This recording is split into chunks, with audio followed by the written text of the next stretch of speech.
Brenda, my wife of 24 years, announced across the kitchen table she was going away with Dave Miller for the weekend.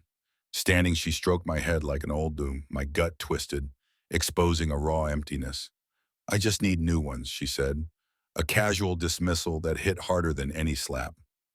Thursday evening brought a chill even inside the house. The kitchen light cast a harsh glow on the Formica tabletop, highlighting dust motes in the air. Brenda, 44 and sharp-edged in her tailored suit, had finished her announcement quickly, her voice flat, devoid of any genuine emotion. She had told me about Dave Miller as if discussing a weather report. She was going away with him for the weekend. Just like that. 24 years of shared meals, shared beds, erased by a few clipped words. As she stood, gathering her purse and keys, she reached out, a brief touch to the top of my head, a dismissive gesture you might give a pet on your way out the door. It was worse than any shout, any argument. It was a cold, calculated insult delivered with practiced ease. My chest felt hollow, a sudden echoing chamber where my heart used to be. I just need new ones, she'd said, referring to her needs, as if I were a worn-out pair of shoes to be discarded. The phrase hung in the air, a cruel, casual judgment. I watched her leave, the front door clicking shut with a finality that resonated through the quiet house. The silence that followed was heavy, pressing down on me. I stayed at the table, the untouched coffee growing cold in my mug. My mind drifted back through 2 decades of memories to a younger Brenda, the one I'd met in college, vibrant and full of ambition. I had believed in her, poured my savings into her law school tuition, worked extra shifts at the plant to keep us afloat. I'd always put her needs first, always, believing it was what a good husband did. We had talked about children once a long time ago. She'd wanted to establish her career first. I agreed, then one day she decided against it entirely, said it wasn't for her. The quiet resentment had settled in then, a small, cold knot in my gut, growing steadily over the years. The dreams of a family, a son to take fishing, a daughter to push on a swing, had slowly faded, replaced by the sterile order of our childless home. There was a time she had been warm, loving even. I could still picture her laughter, the way her hand felt in mine. That Brenda, though, was long gone, replaced by this woman who spoke of needing new ones as easily as she ordered groceries. This wasn't a phase, this was her. I never argued. What was the point? Arguments with Brenda always ended the same way, with her getting what she wanted and me feeling more alone than before. A cold emptiness settled deep in my chest now, a vast, consuming void. It was not anger, not yet, just a profound, aching absence. I remembered other concessions, other moments where I'd given in. The move to this larger house, further from my job because it was closer to her firm, the expensive car she insisted on, while my own truck aged in the driveway. Always her career, her comfort, her desires. That night I lay awake in our marital bed, the space beside me empty and cold. Sleep was impossible. My mind raced, replaying Brenda's words, picturing Dave Miller, a slick, younger lawyer from her firm. The humiliation festered. I thought of things I'd stumbled upon online late at night, in moments of morbid curiosity, forums discussing chastity cages and wives using the marital bed with other men. The images were crude, stark, but they reflected the raw, ugly feeling in my gut. I felt publicly shamed, even if only I knew the details. Divorce, I knew, would mean losing everything. This house, the small pension I'd built up. She was a successful lawyer now, her income dwarfing mine. I would be left with nothing. A 46-year-old man starting over from scratch, stripped of his dignity and his life savings. The thought was a grim, empty corridor with no exit. A new thought, stark and chilling, began to form in the corners of my mind. It was a terrible thought whispered in the darkness, but it offered a strange, brutal clarity. Someone had to die. Not me, not Dave, not Brenda, but the situation. The humiliating, soul-crushing situation. Brenda was already dead to me in every way that mattered. Her betrayal had extinguished the last ember of affection. I spent the rest of the night staring at the ceiling, the despair a quiet hum in the silence. When the alarm finally went off, its digital beep a rude intrusion, I felt like a walking zombie. I went through the motions of getting ready for work, the tasks mechanical and unthinking. Each minute was a drag, fixated on Brenda's planned betrayal. I pictured her laughing with him, touching him, doing things that used to be ours. The thought of running away, just packing a bag and disappearing, flickered briefly. But where would I go? With what money? I was trapped, a fly caught in a web spun by years of quiet compromise. I left work early, the unease a constant companion. The drive home was a blur of gray highway and forgotten landscapes. As I pulled into the driveway, the house looked the same, but felt different. Inside, Brenda was humming softly in the bedroom, the smell of her perfume already drifting through the air. She was getting ready for her date. My resolve, which had been hardening all day, solidified into something cold and unyielding. I walked to the closet in the spare room where I kept my work briefcase. Unlatching it, my fingers found the familiar weight of the .45 caliber M1911 A1 pistol. I took it out, the cold steel heavy in my hand. Then with deliberate care, I loaded the magazine. The .45 felt cool and heavy beneath the pillow. I sat on the edge of the bed, the muted sounds of Brenda moving around in the bathroom filling the silence. The plan had been simple enough, or at least it had seemed so in the fog of my despair. Dave Miller would pull up, honk that pretentious horn of his, and when Brenda opened the door, I would be there. Not with a shout, not with an argument, but with the cold, undeniable authority of the loaded pistol. I would tell him to get lost, to never come near my wife again. A man's stand, that's what I imagined. Then I heard it, the low growl of an expensive engine. Dave Miller's Maserati, no doubt. The car horn blared, a short, sharp blast that cut through the evening air. Brenda emerged from the bathroom, dressed in a sleek black dress, her hair perfectly coiffed. She caught my eye, a quick, almost pitying glance, and then without a word, she walked over and patted my head again. A gesture of ownership, of dismissal. My hand tightened around the grip of the pistol under the pillow. My knuckles were white, a guttural sound, something between a growl and a whimper, escaped my throat. She didn't seem to hear it, or perhaps she chose not to. She just smiled, a practiced, empty smile, and walked out the door. The sound of her heels on the porch, the click of the lock, and then the car door closing. The Maserati's engine revved and it pulled away, its taillights receding down the street. I sat there, the gun still in my hand, exposed now on the crumpled pillow. The moment had passed. I couldn't shoot her. The thought, cold and raw, made my stomach churn. Nor could I chase a receding car, firing bullets into the night. It felt like something out of a bad movie, cheap and desperate. My resolve, which had felt so strong minutes before, crumbled into a pile of ashes. A wave of profound self-loathing washed over me, heavy and suffocating. I had done nothing. I had just let it happen, again. The house was quiet again, a deeper, emptier quiet than before. I was alone. I placed the pistol on the bedside table, its cold presence a stark reminder of my failure. I picked up my laptop, the screen glowing a pale blue in the dim room. My fingers, still trembling slightly, navigated to the folder of old photos. They flashed across the screen. Cancun, Paris, a Caribbean cruise. Sun-drenched beaches, famous landmarks, turquoise waters. In every one, Brenda and I stood close, smiling.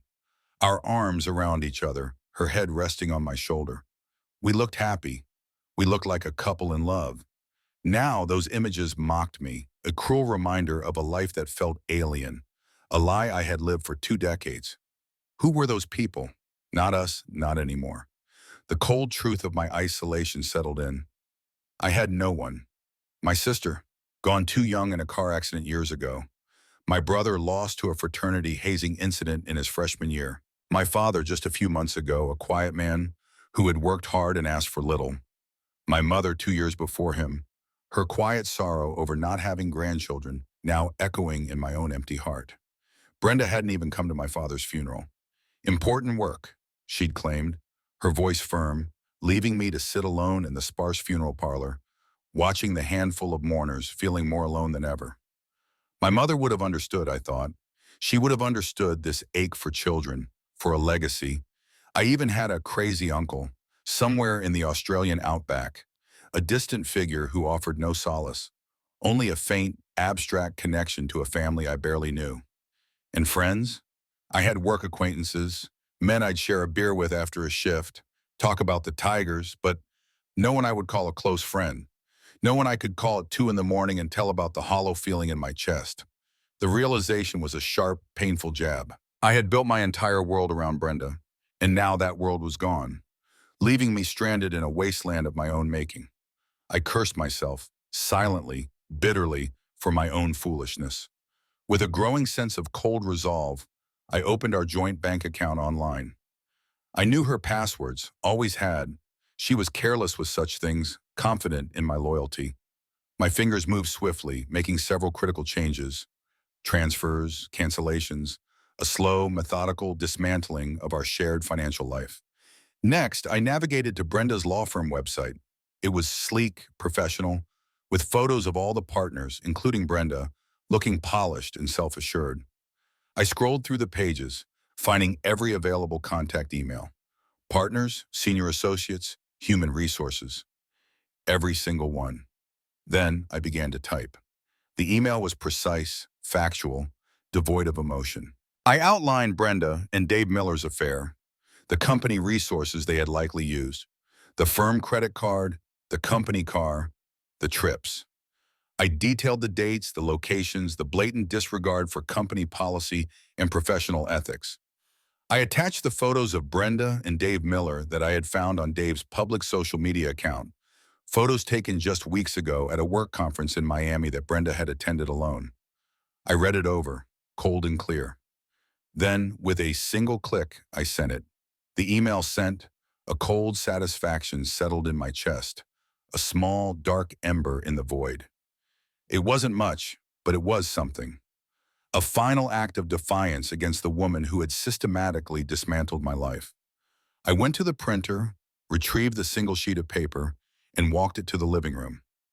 On the polished surface of the coffee table, I placed the note, brief and to the point. Then I slid off my wedding ring, the gold band feeling suddenly foreign, a heavy burden that no longer fit. I placed it on top of the note.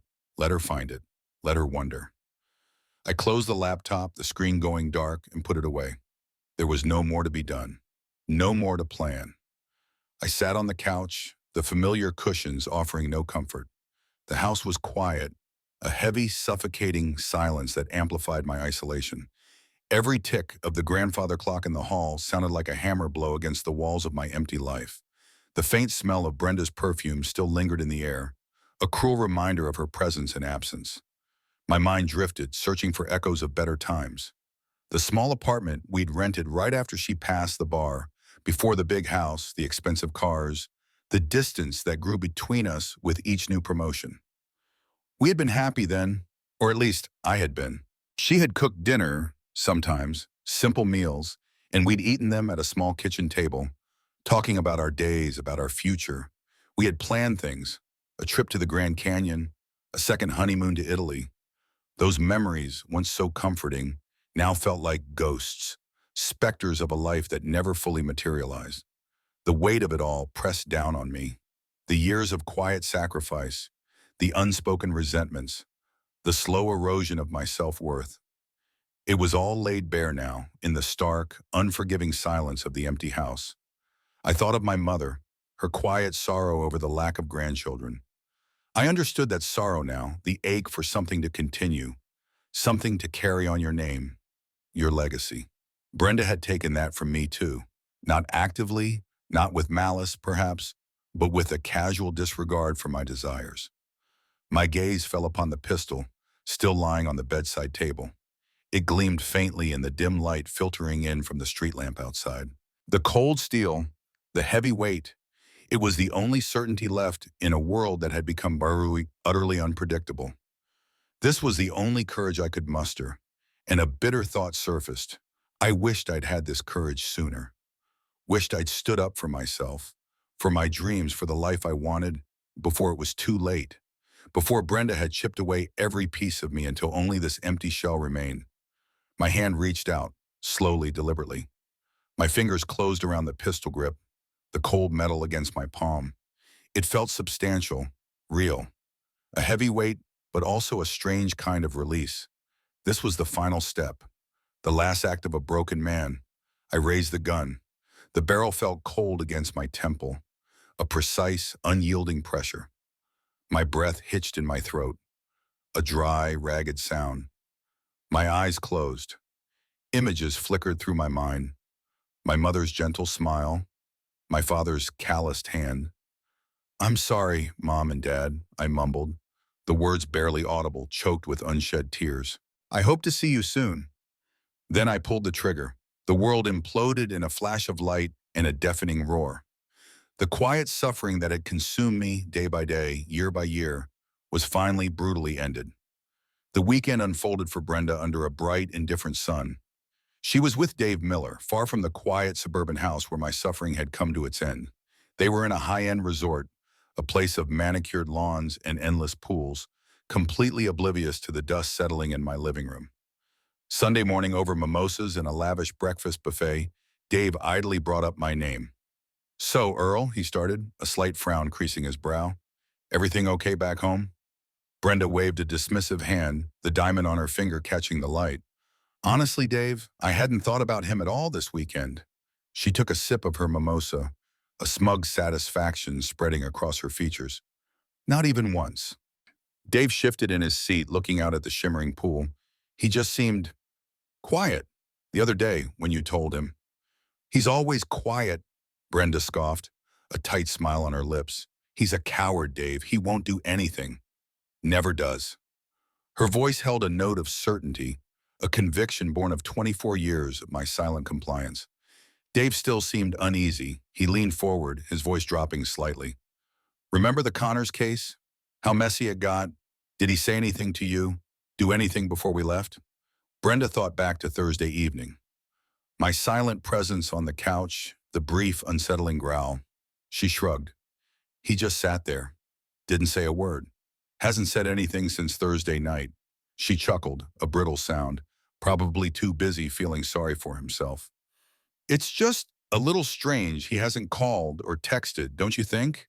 Dave pressed, a sliver of genuine concern in his tone. Maybe he just decided to dump you?" He looked at her, a question in his eyes. Brenda's laughter was sharp, a high-pitched titter that drew a few glances from other breakfast patrons. "Dump me, Earl? He wouldn't dare dump me." Her voice was laced with an almost furious pride. "He loves me, Dave. He always has. This is just sex. He knows that. He'll get over it." She looked at Dave, her eyes hard and unyielding. "He's never been able to live without me. He knows where his bread is buttered." Dave, seeing the fierce conviction in her eyes, slowly relented.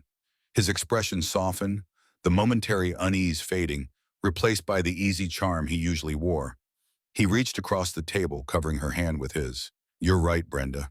You're always right. He's probably just sulking." Brenda squeezed his hand, a triumphant gleam in her eyes. "Good. Now you promise me something, Dave." Her voice dropped to a conspiratorial whisper. "When we get back, you'll help me punish him. He needs to learn his place." Dave's lips curved into a slow smile. "Of course, darling. Anything for you." He leaned closer, kissing her knuckles. "We'll discipline him tomorrow. Teach him a lesson." The words hung in the air, a chilling promise of control and cruelty, echoing against the oblivious backdrop of their luxurious weekend. The Maserati purred into Brenda's driveway late Sunday night. The porch light cast a pale, unwelcoming glow on the front door. The house stood quiet, almost too quiet. A small, unbidden thought stirred in Brenda's mind. The lawn. It hadn't been mowed. Earl always did it on Saturday mornings without fail.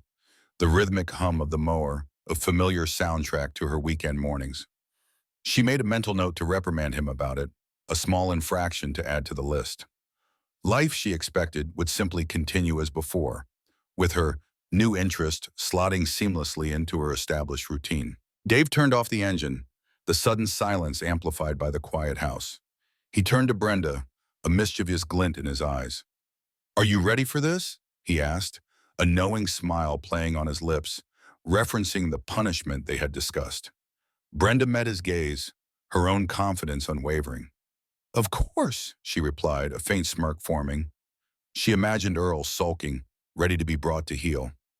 They exited the car, the crunch of their shoes on the gravel driveway loud in the stillness. Dave opened the front door with the key Brenda handed him. The air inside the house was cool, stagnant. The silence felt heavier than usual, a thick blanket muffling all sound. Brenda walked into the living room, Dave following close behind, his hand resting lightly on her lower back. Her eyes immediately snagged on the coffee table. There, under the soft glow of a nearby lamp, lay a single sheet of paper. On top of it, catching the light, was a gold wedding band, her wedding ring. A prickle of unease ran down her spine. She walked over, her heels clicking softly on the hardwood floor. She picked up the note. Her eyes scanned the concise, familiar handwriting. Brenda, it read, I'm sorry you didn't get your new ones. I hope you enjoy your life with Dave Miller. You always got what you wanted. This time I did too. Goodbye. Confusion furrowed her brow, then disbelief, cold and sharp, washed over her. What was this? A trick? A dramatic ploy for attention? She looked around the living room, a slow dread beginning to unfurl in her stomach. She walked towards the bedroom, Dave a silent presence behind her. The door was ajar. As she pushed it open, the scene inside snapped into focus. My body lay still on the bed, a dark stain spreading on the sheets. The .45 caliber M1911A1 pistol lay on the floor beside the bed, a grim sentinel. The reality of what had happened crashed down, a physical blow that left her gasping for air. The smug complacency, the casual dismissal, the unwavering certainty that I would always be there, always endure, shattered into a million pieces. The air in the room seemed to thicken, heavy with the undeniable proof of my final decisive act. Her immediate reaction was a chaotic mix. Shock, first, a cold, numbing sensation that spread from her heart to her fingertips. Then horror, as her eyes fixated on the gruesome tableau. A high-pitched sound, halfway between a scream and a song, escaped her lips. And then, slowly, insidiously, a dawning sense of guilt began to creep into the corners of her mind. A cold, sickening realization that this, all of this, was her doing. The quiet suffering she had so carelessly ignored had finally, irrevocably, erupted. You might think you know how this story ends, but life's most costly choices unfold in unexpected ways. Stick around to the end to see how Brenda grapples with the fallout. The phone felt heavy in Brenda's trembling hand. The casual nonchalance of the weekend had evaporated, replaced by raw, guttural panic. Her voice, usually so controlled and precise, came out in choked gasps as she relayed the unthinkable to the 911 operator. Dave stood awkwardly in the living room, his face pale, making hurried calls on his own phone, his words low and indistinct. Within minutes, the street outside was alive with flashing blue and red lights. Uniformed officers, then detectives, converged on the house. The quiet suburban home became a crime scene, the sanctity of its walls violated by the sudden, brutal intrusion of official scrutiny. Every corner, every object, seemed to hold a silent accusation. Brenda found herself sitting at her kitchen table, the same table where she had so casually dismissed my existence just days before. A detective, his face grim and impassive, sat opposite her, asking questions in a steady, relentless stream. Her carefully constructed composure, a lifetime's work of self-control, began to unravel under his calm, probing gaze. When did you last see your husband, Mrs. Thompson? Thursday evening, she stammered, her voice still hoarse. Before I left for the weekend. In his state of mind then? She struggled to explain. How could she articulate the quiet despair she had so willfully ignored? He was quiet. Earl was always quiet.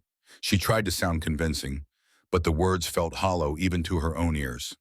The detective's gaze remained unwavering. And the note? He asked, holding up the small piece of paper. My final words, my wedding ring, now bagged as evidence. Brenda fumbled for an explanation. It's just a reaction. He was upset. He's never been good at handling things. The words sounded pathetic, inadequate. She could feel the detective's silent judgment, the subtle shift in his expression that indicated he didn't quite believe her. Dave Miller, initially hovering nearby, had by now retreated to the front porch, then to his Maserati. The sight of the police cars, the flashing lights, The grim faces of the officers had clearly made him uncomfortable. He was a man of calculated risks, and this was an unquantifiable, messy disaster. He left without a word, slipping away like a shadow, unwilling to be further implicated in the unfolding tragedy. The police confirmed it was a suicide. The single gunshot wound, the pistol nearby, the note. But the circumstances, the detective noted, holding my wedding ring up to the light, raised eyebrows. They would conclude their investigation, but the undercurrent of suspicion, the unspoken questions about my wife's involvement, lingered in the air. As the morning dragged on, amidst the sterile questions and the forensic team's quiet work, Brenda's phone began to buzz. Not condolences, not yet, but calls from her law firm. The first was from an associate, tentative and hesitant, then a more senior partner, and finally the clipped gray voice of Mr. Henderson, the firm's managing partner.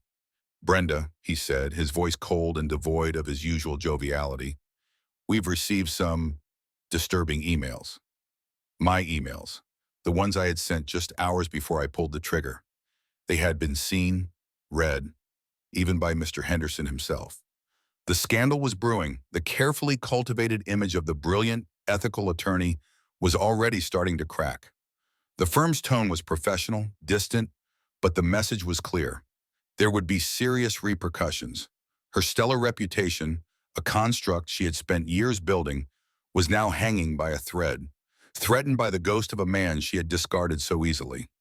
The news spread like wildfire through the town's hushed channels. Earl Thompson, 46, found dead in his home, a suicide. And then the whispers began to twist, fueled by the cold, precise language of the emails I had sent. My firm, quick to protect its own reputation, moved swiftly. The day after the discovery, Brenda received a formal letter, delivered by a grim-faced courier. She was placed on immediate administrative leave, citing conduct unbecoming a member of the firm and potential ethical violations arising from the allegations of her affair and misuse of company resources. The phone, once a constant source of calls from clients and colleagues, went eerily silent. Then it began to ring again, but with a different tone. Clients, sensitive to public perception and fearing negative publicity, started withdrawing their cases. Their voices were polite, regretful, but firm. The damage was done. The stellar reputation she had meticulously built over 2 decades began to crumble, brick by slow brick. Her colleagues, who once offered admiring glances and professional respect, now regarded her with a potent mix of pity and thinly veiled disdain. Whispers followed her down the hallways of the firm's office building on the rare occasions she had to go in. Eyes avoided hers. The camaraderie, once a cornerstone of her professional life, had evaporated. She was a pariah, tainted by scandal and tragedy. Dave Miller, the man for whom she had risked so much, proved himself to be exactly what I had always known him to be, a cowardly bastard. His initial retreat from the house on Sunday night was just the beginning. He stopped answering her calls. His text went unreturned. His assistant relayed messages that he was unavailable, in meetings, or out of town. He had vanished, unwilling to face the consequences of their shared indiscretion. The promised discipline for me had turned into a self-imposed exile for him. Then came the disciplinary hearing. It was held in a sterile conference room under the cold, unforgiving gaze of the firm's senior partners and a representative from the State Bar Association. Brenda, usually so poised and articulate in a courtroom, felt her words catch in her throat. Her arguments sounded weak, hollow. Her entire career, her identity, was on the line. It was a humiliating experience, a public stripping away of her professional persona. Each question felt like a direct accusation, each silent stare a judgment. It was during this hearing, in the stark, unyielding reality of her professional collapse, that Brenda truly understood the full extent of my calculated revenge. It wasn't about violence. It wasn't about a fleeting moment of rage. It was about exposure. It was about meticulously dismantling her life, piece by piece, just as she had, in her own casual way, dismantled mine. My death was not an act of surrender, but an act of brutal, undeniable protest. Her lavish lifestyle, once secure and effortless, suddenly felt precarious. The mortgage on the big house, the payments on her expensive car, The designer clothes, the extravagant vacations, the income stream that supported it all was drying up, rapidly and completely. The financial security she had always taken for granted was now a gaping chasm beneath her feet. The community, once admiring of the powerful, successful lawyer, now whispered about her. In the grocery store, at the dry cleaners, in hushed tones over coffee, the story was retold, embellished, analyzed.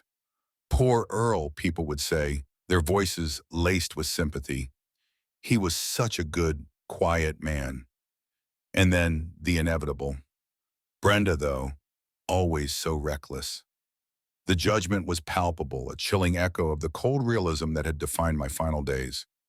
The formal letter arrived 2 weeks later, thick and official. Brenda was formally disbarred. Her legal career, the one she had poured 24 years into building, the one I had so diligently supported, was abruptly ended in disgrace. The certificate of her license, once proudly displayed in her office, was now a worthless piece of paper. The heavy weight of that reality settled on her, cold and unyielding. Her financial situation, already precarious from the administrative leave, rapidly deteriorated. Without her income, the lavish lifestyle she had built quickly became unsustainable. The bills piled up, intimidating reminders of her former wealth. She faced the stark prospect of selling her house, the very home I had died in, to cover her debts. The thought was a bitter pill, a symbol of everything she had lost. In her desperation, she tried to reach out to old friends, women she had known for years, colleagues she had mentored. But her calls went unanswered, her texts unreturned. When she did manage to corner someone, their faces were etched with discomfort, their excuses flimsy and transparent. She was isolated, avoided, a pariah in her own social circle. The dinks lifestyle she had so carefully cultivated, dual income, no kids, now felt terribly empty. There was no family to lean on, no children to distract her, only the cavernous silence of a house too large for one person. Alone in that silence, Brenda was finally forced to confront the depth of her callousness towards me. My quiet presence, my unfailing support, my unspoken suffering. She had dismissed it all, seeing me as little more than a fixture in her grand life plan. Now, that casual disregard was her undoing. The image of my body, still and lifeless, was burned into her mind, a constant nagging torment. She picked up the plastic evidence bag holding my final note. She read it again, the words that had once seemed a childish tantrum, now echoing with a profound, chilling clarity. I'm sorry you didn't get your new ones. I hope you enjoy your life with Dave Miller. You always got what you wanted. This time I did too. Goodbye. The quiet desperation, the subtle accusation, the finality she had so arrogantly dismissed, now pierced through her defenses. It was a mirror reflecting her own cruel indifference. In the small-town environment of Midwestern realism, there was no escaping the gossip, no escaping the judgment. Every trip to the grocery store was an ordeal of averted gazes and whispered comments. Her name, once synonymous with success, was now synonymous with scandal. The very air seemed thick with accusation. She longed for anonymity, for a place where she wasn't Brenda Thompson, the disbarred lawyer whose husband had killed himself because of her. But there was nowhere to go. Slowly, agonizingly, a real regret began to bloom within her. It wasn't just for the loss of her status, her income, her comfortable life. It was for the person she had become, the cold, self-centered woman who had so carelessly destroyed a life, not just mine, but her own in the process. The luxurious hotel where she'd spent her weekend with Dave, the mimosas, the laughter, the promises of punishment. It all now seemed like a distant, cruel memory, a gilded cage built on the crumbling foundation of another man's quiet despair. Brenda was forced to sell the large house, the one with the meticulously mowed lawn I had always maintained. It went for less than she hoped, the stigma of its history clinging to it like a shroud. She moved into a small, rented apartment on the edge of town, a stark, unwelcome contrast to her former life of comfort and affluence. She sought new employment, her resume still impressive, despite the gaping hole where her legal career once stood. But her disbarment, the public scandal, and the whispers that followed her everywhere made it nearly impossible. Doors closed, politely but firmly. The price, it turned out, was total. She had lost her wealth, her career, and her social standing. Her existence became solitary, marked by the quiet ticking of the clock in her small apartment. The memories of me, once dismissed as an afterthought, now haunted her. A quiet, persistent presence in the empty rooms. She understood now, in the chilling silence, the true moral consequences of her actions. The weight of her betrayal, the casual cruelty she had inflicted, pressed down on her, an inescapable burden. Brenda learned to live with the profound emptiness she had once so carelessly imposed on me. Sometimes she would stand at her apartment window, looking out at the bleak Midwestern landscape, the flat fields stretching under a gray sky. She finally understood that some prices, once paid, leave permanent scars, reshaping a life not through redemption, but through a profound, inescapable realization of a self-made desolation.